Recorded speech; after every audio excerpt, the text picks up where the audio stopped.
possible shakeup in Baltimore's mayoral race as Towson considers a run.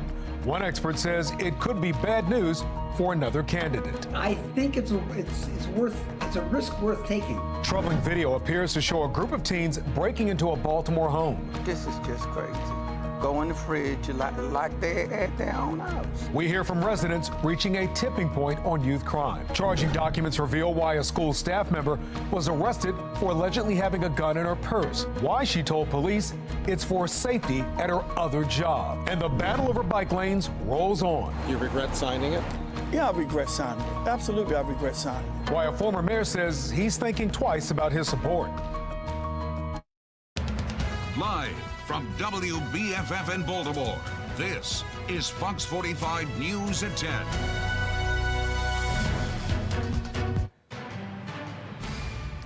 A violent Friday across Baltimore. At least 5 people have been shot since this morning. 2 of the shootings were deadly, including one on Sinclair Lane and a double shooting on Patterson Park Avenue.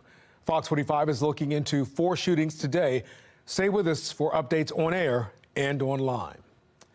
Good evening, I'm Kai Jackson. Thank you for joining us. Crime is expected to be the focus of next year's mayoral race. Fox 45 News is hearing from frustrated residents who say something needs to change inside City Hall to help the city become safer. Is what are you going to do tomorrow, not a year and a half from now, not January of 2025 after election outcomes, but what will you do today working with the current mayor, working with the leadership of the Baltimore Police Department to ensure that acts of violence are not occurring to residents on a daily basis now? Well, there could be a shakeup in the mayor's race in the city. Former federal and state prosecutor Juvenile says he's forming an exploratory committee to weigh a mayoral bid. Fox 45's Keith Daniels looks at how this could reshape the race. Well, as you know, a run for the Baltimore mayor's office is not new to Juvenile. He's done it before unsuccessfully, but tonight he could try again. Juvenile, back on the campaign trail to Baltimore City Hall's top job once again. Maybe. Juvenile announcing Friday that he is forming a campaign exploratory committee. Dr. Richard Vatz, Exploratory committees are usually symbolic. a political rhetoric professor at Towson University, on the would-be candidate's calculated move. It tells that he's going to run. I mean, there are always exceptions, but I can't think of any major candidates who have ever set up an exploratory committee who have not found an immediate ratification from that committee for their running. Juvenile released a statement on the matter that reads in part, "Folks have never been more frustrated with, quote, ineptitude and corruption in city government." That statement, part of his motivation to once again consider running for mayor. Once for mayor, twice for state's attorney. Political scientist John Deedy. Biggest problem he could have is you don't want to lose this race and then after this race become known as the perennial candidate. That's the worst thing you could be called. And people thinking of you as he's running again, it's never a good look. Juvenile, a Democrat, ran unsuccessfully twice for Baltimore City State's Attorney, the last time in 2022, and for mayor in 2020. Current Mayor Brandon Scott won the 2020 mayoral primary with nearly 30% of the vote, squeezing by current mayoral candidate Sheila Dixon. Juvenile finished 4th with just over 11% of the vote. And now, some political observers believe, should Juvenile choose to run again, he could, once again, shake things up, possibly splitting the vote when one candidate takes more votes from one candidate than another. This time around, a lot of people feel that the vote splitting is with Sheila Dixon because they would be similar on issues related to crime and things like that. It is. It's a real possibility. And in the worst situation for Sheila Dixon and for him, this could redound to the mayor's advantage. But I think it's a risk worth taking. Well, Juvenile will have to make his decision within the next several weeks. The filing deadline to get on the ballot is in early February. Reporting tonight, Keith Daniels, Fox 45 News. Thuroo Vignarajah has remained a prominent figure in Baltimore. He's run for mayor and city state's attorney twice. He represented the family of Timothy Reynolds, the man was convicted of being killed by a squeegee kid near the Inner Harbor last summer. A 16-year-old was convicted of voluntary manslaughter in that case. Vignarajah also filed lawsuits against BGE on behalf of hundreds of Baltimore homeowners, claiming the installation of external gas regulators was unsafe for residents. The city ultimately sided with them and banned installation without homeowner approval. City residents scored a major victory, with CHAP unanimously deciding to block the installation of exterior regulators in historic districts across Baltimore. Mayor Brandon Scott and former Mayor Sheila Dixon are the presumed frontrunners in the Democratic primary race, but recent polling shows a sizable chunk of support for a third candidate. In a Goucher poll released in October, 23% of people said they prefer a third candidate, while 39% backed Sheila Dixon, 27% backed current Mayor Brandon Scott. At least 8 people have filed paperwork for the mayoral's race. That includes teacher Wendy Bozell and businessman Bob Wallace. That brings us to our question of the day. If the mayoral primary election was held today, would you vote for Mayor Brandon Scott, Sheila Dixon, or a third candidate? So far, 56% of those who voted say a third candidate. Head to foxbaltimore.com/vote to weigh in. Well, Mayor Scott is touting a drop in homicides as Baltimore is set to fall below 300 for the first time in 9 years. But Sheila Dixon took shots at the mayor's crime plan last month, causing him to fire back. I have to deal with the city on a regular basis with my clients, and I can see the dysfunction, not in one agency, but practically in every agency. And that is reflected of the leadership, you know, and it's reflected in who you hire, the people that work for you. I've never seen city government so dysfunctional as it is now. Leadership that's failing the city is almost a laughable comment when my leadership has the city on pace to be under 300 homicides for the first time in 9 years. Investing in our education, opening rec centers, not closing them like the person he's endorsing did when she was mayor. Well, many attribute the drop in homicides to the partnership between City State's Attorney Ivan Bates and U.S. Attorney Eric Barron. Both promised a tough-on-crime approach in the city. Homicides are down 20% and non-fatal shootings are down 9% since that partnership began. While shootings are down across the city, residents do continue to voice frustration around issues like carjackings, burglaries, and robberies. Many of those cases involve juveniles, including a recent home break-in that was caught on camera in Madison Park.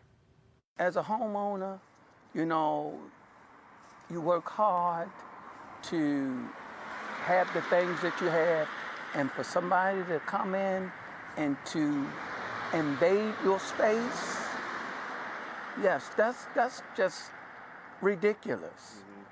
Fox 45's Vincent Hill shares the troubling video amid community outrage about the uptick in juvenile crime. Yeah, the video is quite shocking, but also a realization of what we've heard from prosecutors and police, that juveniles seem to not care about what they're doing or being caught. Look at this group of juveniles who appear to be hanging out. Seconds later, another camera captures what they do next. The young burglars then make themselves at home, even going through the fridge while the homeowner's dog is feet away. This is just crazy. Go in the fridge like they're at their own house. Fox 45 showed the video to Pastor David Grissom, whose church is in the neighborhood. Our young people need much guidance. They need a lot of prayer. They need an old-fashioned whipping. Grissom says things could have gone really bad really fast. If the homeowner was there, if the homeowner would have shot one of them, then the parent would have been on TV. According to the homeowner, the juveniles were arrested, but because of their age, released just a few hours later. Baby booking is not always the answer for some of these kids, because some of them are just outrageous. Brazen crimes committed by juveniles, a heated topic at this week's Your Voice, Your Future town hall, hosted by Fox 45. A hospitality worker was held up outside of my front window at gunpoint at 3 in the afternoon. Later on that night, 3 teenagers came back looking for the evidence they discarded, running away from police. And the fear of no consequences brought up in Monday's town hall on juvenile crime, with DJS Secretary Vincent Schiraldi front and center. I also know kids that are laughing at the cops when they arrest them, and I know the cops that are frustrated by re-arresting the same juveniles. Grissom, like many others, looking to Annapolis for change to the ever-growing juvenile crime crisis. It is my prayer that laws be on the books that will really do something about this crime. It is outrageous. It is outrageous. And something really needs to be done. I want to see the governor get behind the state's attorney. And of course, lawmakers will meet next month in Annapolis to tackle juvenile crime, which is on everyone's top of mind. In Baltimore, Vincent Hill, Fox 45 News. Well, Vincent mentioned Monday's town hall. Fox 45 News hosted our own town hall Wednesday with Sheila Dixon and Councilman Eric Costello among the panelists. We heard from the family of Aaliyah Gonzalez, one of the victims in the Brooklyn Day mass shooting. Now, they're questioning why Tristan Brian Jackson, an 18-year-old suspect in the shooting, is being transferred to a juvenile facility despite his age and the seriousness of his alleged crimes. I just don't understand why we're not stressing the importance of the biggest shooting in Baltimore history, and we're not making it an example of the situation. A DJS spokesperson says the department can't comment on Jackson's case because of confidentiality laws, and the department doesn't turn people away from detention. Well, Jackson was under DJS supervision at the time of the Brooklyn Day shooting. DJS Secretary Vincent Schiraldi is facing pushback on some of his views about the prison system.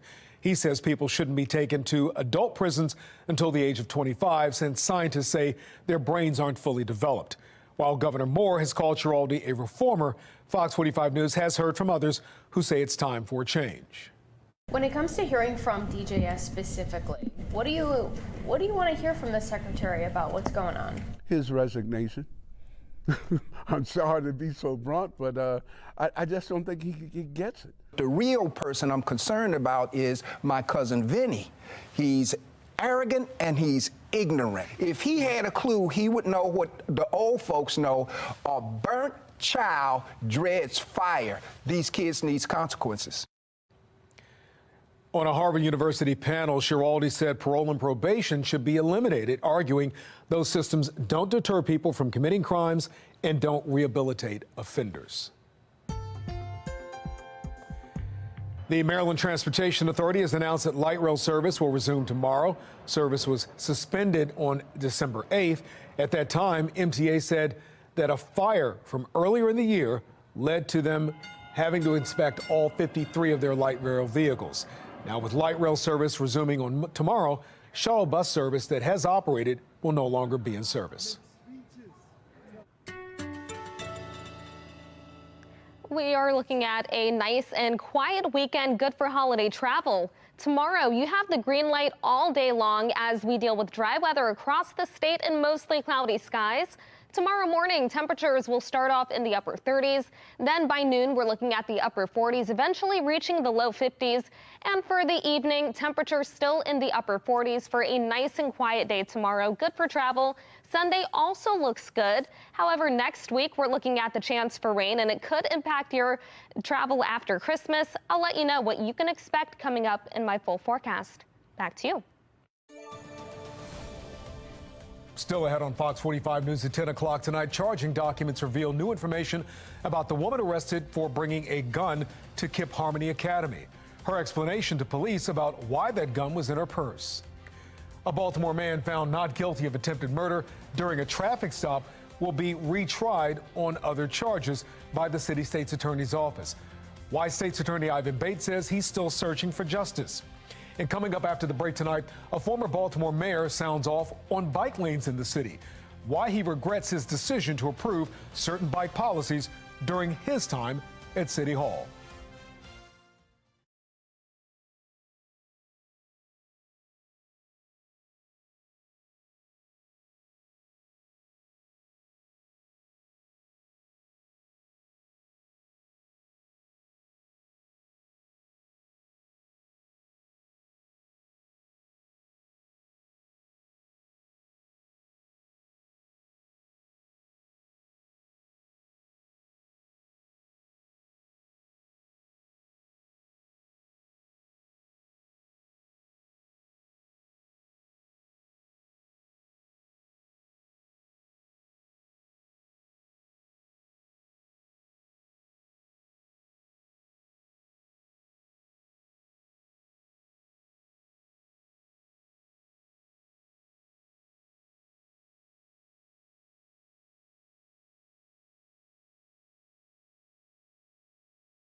Over the last few months, Fox 45 News has heard from a number of residents who say they're fed up with those new bike lanes, saying they're clogging up traffic and making the streets less safe. Now, a former mayor who advocated for those bike lanes says he regrets signing that legislation. Fox 45's Jeff Abel shares his frustrations. Well, when former Mayor Jack Young put construction of these bike lanes on the fast track here in Baltimore, he insisted the city deserved them. But today, 4 years later, he's calling on the city to bring these bike lanes to a screeching halt. For the longest time, those who pedal through the city counted on a friend at City Hall. Because I ride bikes myself. I haven't rode them in a while, though. But, you know, you just can't just wake up in the morning and bike lanes is in your neighborhood and nobody talk to you. When he was mayor 4 years ago, Jack Young was a leading proponent of bikes. He even signed legislation aimed at expanding them. But today, 4 years later... Do you regret signing it? Yeah, I regret signing it. Absolutely, I regret signing it, yes. Because this wasn't what I thought it was going to be. Since leaving office, he's watched the city redesign its roadways. In some cases, 4-lane roads have become 2-lane roads to accommodate bike lanes, where in some neighborhoods, you'll likely never see a bike. You will, however, see this. Traffic backed up for blocks. My thought was that we need to have alternative for people who ride bikes to be able to get around the city, but not to the magnitude of this. You know, it's just totally ridiculous how they're building all these bike lanes, putting these flex lanes up, and the streets look a mess.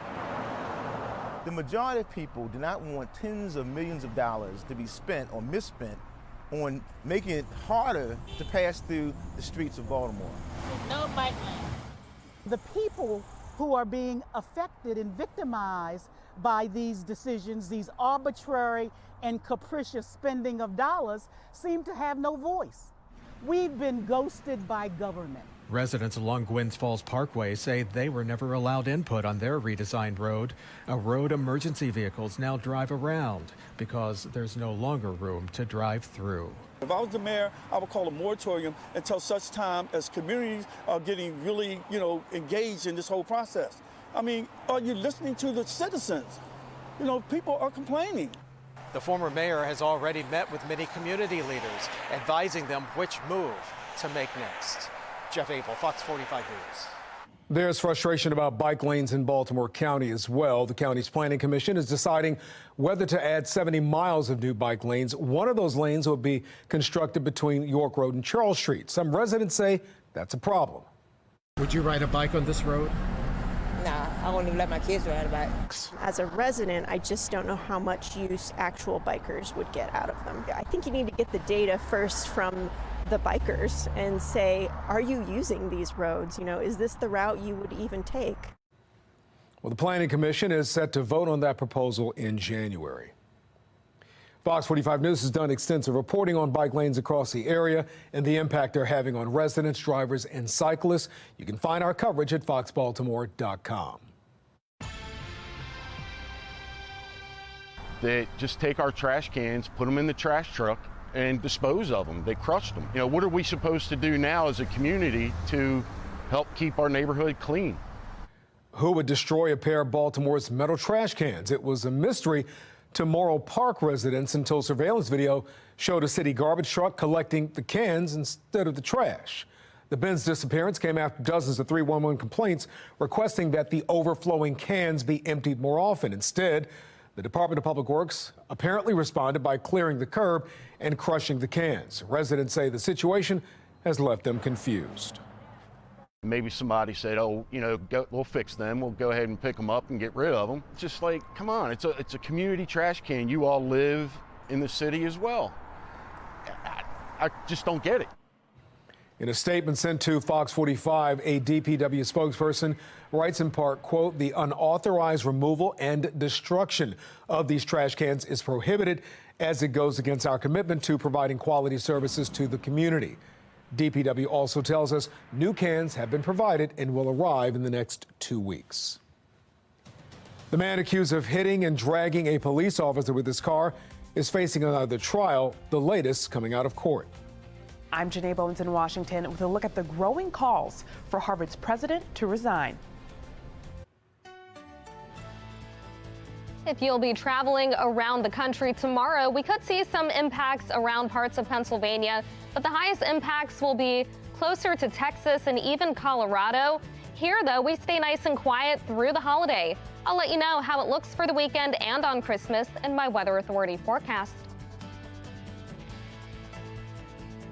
And coming up, more news, and right now you're looking at a live shot of Raven Stadium downtown.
Turning to the latest on the war in the Middle East, Israel said it's widening its military operation and ordered residents in central Gaza to seek safety. The White House said Israel has assured the U.S. that its plans include a, quote, lower intensity operation. The United Nations Security Council passed a resolution that calls for pauses in fighting between Israel and Hamas to allow for more aid into Gaza. The United States and Russia abstained from the vote. We're also learning the identity of an American citizen believed to have been killed in the initial Hamas attack. Gad Haggai is one of the 1,400 victims of that attack. Vice President Kamala Harris offered her condolences to the family and says Gad's wife, Judy, is still being held hostage by Hamas. Yesterday, Sinclair Broadcast Group asked viewers across the country, do you approve of the Biden administration's response to the Israel-Hamas war? People in more than 70 cities answered that poll, and 73% of those who voted said no. The calls for Harvard University's president to step down are growing louder as more allegations of plagiarism have surfaced. National correspondent Janae Bowens has details. The problems for Harvard University's president, Claudine Gay, keep getting bigger. First, it was calls to oust her for her remarks on how anti-Semitism is handled on her campus. Now, allegations of plagiarism, and the claims keep coming. Reports show she's accused of over 40 allegations of plagiarism. For example, in this academic piece from Gay, it says since the 1950s, the re-election rate for incumbent House members has rarely dipped below 90%. You can see it's nearly identical to prominent scholar and Vanderbilt University professor Dr. Carol Swain's work. She plagiarized my work as well as several other people. Now, Harvard's policy says if students are caught plagiarizing, they could be subject to disciplinary action and even asked to leave the school. According to reporters for Harvard's student paper, some of Gay's academic papers appear to have incidents of inadequate citation, but they stop at calling it plagiarism. And the corporation and the independent panel both said that they did not find evidence that that was the case. Last week, Gay submitted corrections to 2 scholarly articles published in 2001 and 2017. This week, she requested 3 new corrections to her 1997 PhD dissertation. But Swain says Gay is getting special treatment. DEI, diversity, equity, and inclusion regime, this billion-dollar industry, they're more concerned with having token minorities with the right pedigree in position than they are in protecting their brand and the brand of the Ivy League, which is already in the toilet. Sentiments echoed by some of Harvard's donors. Hedge fund manager Bill Ackman criticized Harvard's board, saying in part, they have concluded that if they fired President Gay, Harvard's first black president, they would be canceled and deemed racist. Gay denies plagiarizing, saying, quote, I stand by the integrity of my scholarship. In Washington, I'm Janae Bowens. And that brings us to our national question of the day. Should the president of Harvard be removed in the wake of more allegations of plagiarism? So far, 86% of those who voted say yes. To weigh in, head to foxbaltimore.com/vote and click on the Pulse tab. Still ahead, an instructional assistant accused of bringing a loaded gun into a city school, what she's revealing to investigators. The power of sports on full display in Towson, one superfan's compelling bond with her favorite team.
Tonight, we're learning it was an instructional assistant who allegedly brought a loaded handgun to Kip Harmony Academy yesterday.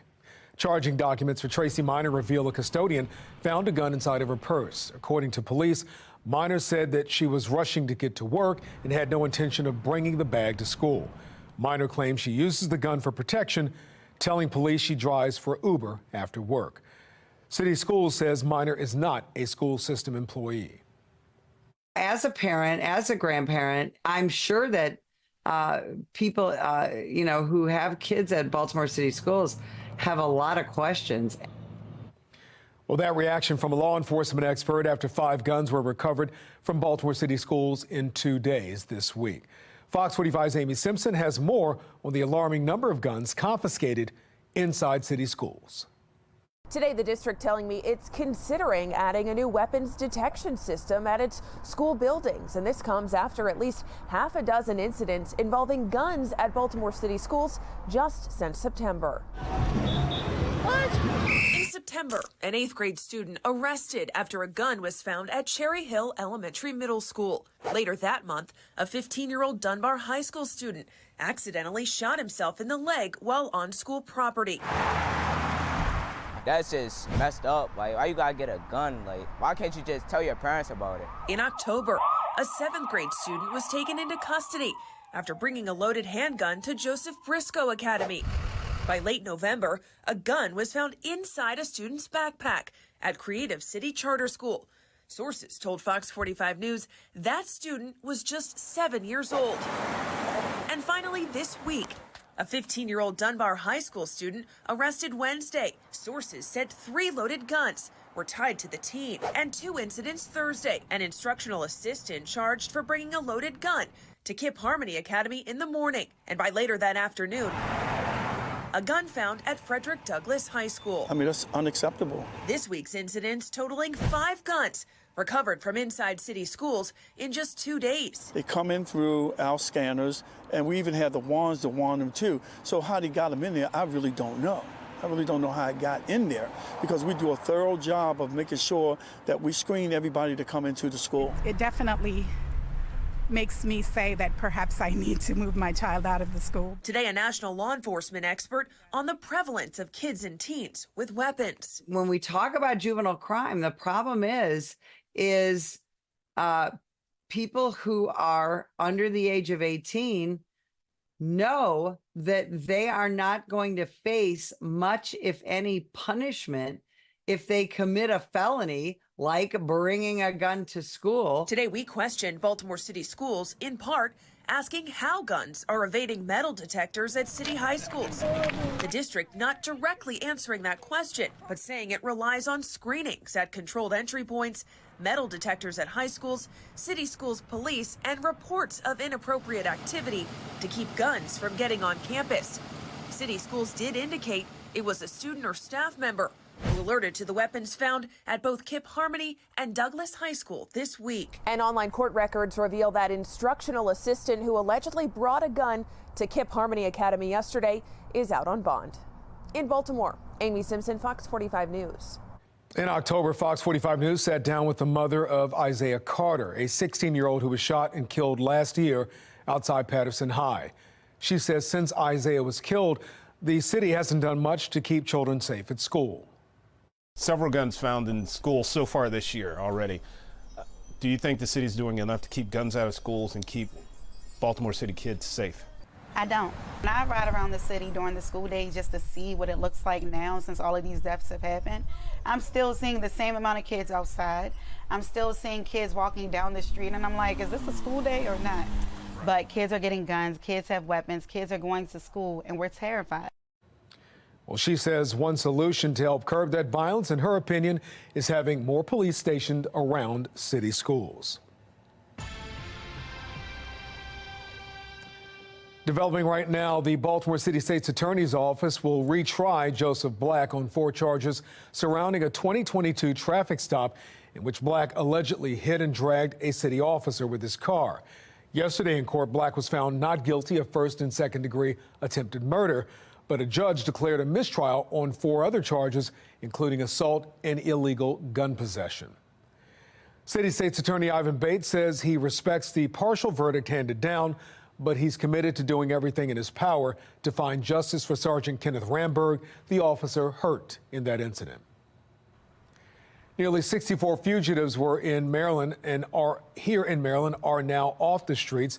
Those arrests are part of Operation Washout, a 2-week investigation that federal, state, and local law enforcement agencies worked on. Among the fugitives, officials say 4 suspects were wanted for murder, 9 for attempted murder, 3 for armed carjackings, and 15 were wanted for assault.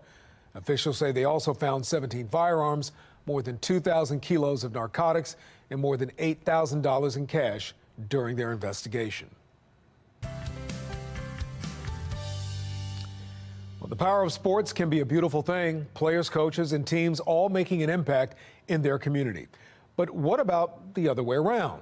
In tonight's Maryland Moment, Morgan Atzett and photojournalist Lane Blank share how one Towson superfan is inspiring athletes on her favorite team. 3 minutes on you. One thing is clear with this basketball program. I appreciate you, dog. Everyone plays an important role. Next one, Mariah's favorite, Inchworm the Cobra. Feeling that connection makes everyone feel invested. Here we go. Coaches, players, managers, athletic trainers, you name it. Ready and go. And it takes them all to build this team. I see you, Gabby. That's how Laura Harper leads the Tigers in her first season at Towson. Last one. And I think it just buys into the overall championship energy. No teammate is more important than another. Ellie! Well, maybe one. The first time Ellie came into the gym, she walked in like she owned the place. She makes me really happy when I do get to see her. Whether it's practice or game day, her presence fuels her team. She's just always been like our sunshine during practice. In games, we always hear her. She's always cheering for us. Nothing does that more than these high fives. Can I get a double? But it's great. It just fills you up with joy. Meet Towson women's basketball superfan, Ellie. She talks about, the team, the coaches, not just something that she's here and then it's over, on to the next thing. They really have impacted her life. Ellie does this all from the sideline, unable to play the game she loves. Even though she can't run as fast as they can or jump up and, score the basket like they can, she, I think, feels it through her body. The 25-year-old Baltimore County native You got the ball. Good job, Elle. is multi-disabled, nonverbal. Ellie signs and uses an iPad to communicate. None of this predicted to be her life until after birth. The doctor that delivered Ellie and performed the C-section, she immediately thought that there was a concern. Once home post-delivery, it didn't take long for Ellie's mother, Karen Smith, to realize that doctor was right. She wasn't looking at me. We weren't making eye contact. The connection wasn't forming. Ellie also didn't hit the same milestones her older sister Carly did. Ellie's parents knew then they needed help, answers, and a plan. I kind of knew in my heart of hearts, and so did my husband, that this was going to be a lifelong situation. After years of support and care for Ellie, the Smith family leaned into one of Ellie's passions, sports, and her favorite, basketball. She loves sports and to participate, but she prefers to observe them. Ellie's love for the game started from watching on TV to joining her uncle's AAU team, which led her to Towson. I think it was the first or second game that she came to, because she sits behind the bench with a sign typically. I would come out of timeouts, high-five Ellie, see her cheering for us, and I'm like, Ellie, this is what I need, this energy. A relationship that extends far beyond wins and losses on the court. She was probably 6 or 7 before she really started smiling. And now that's like the greatest joy. Is like as soon as you walk in and you see Ellie smile, she just, she lights up a room. It's transformed into something players and coaches get far more out of than Ellie. Anytime she's in the crowd, we like, nah, now we gotta really whoop the other team, because we gotta make Ellie proud. She's their inspiration, a constant reminder to have perspective. There's a level of appreciation and gratitude of life, and just realizing how much joy she's able to have. She's also bailed out her team a time or two. Oh my goodness, one time we were in film and I was ripping the team. Like, they were just getting on my last nerves. And I guess Ellie was outside, like literally, and I hear her laughing. And I'm just like, y'all are so lucky Ellie's coming in right now, because I can't be mad anymore. While no official diagnosis, Ellie is one of 5 people in the world with her genetic makeup. So they don't know enough to know whether this is actually what caused her disability. An incredibly difficult life journey for Ellie and her family that comes with challenges. Ellie and her family refuse to let her disabilities dictate life. And my mom passed away while I was pregnant with Ellie.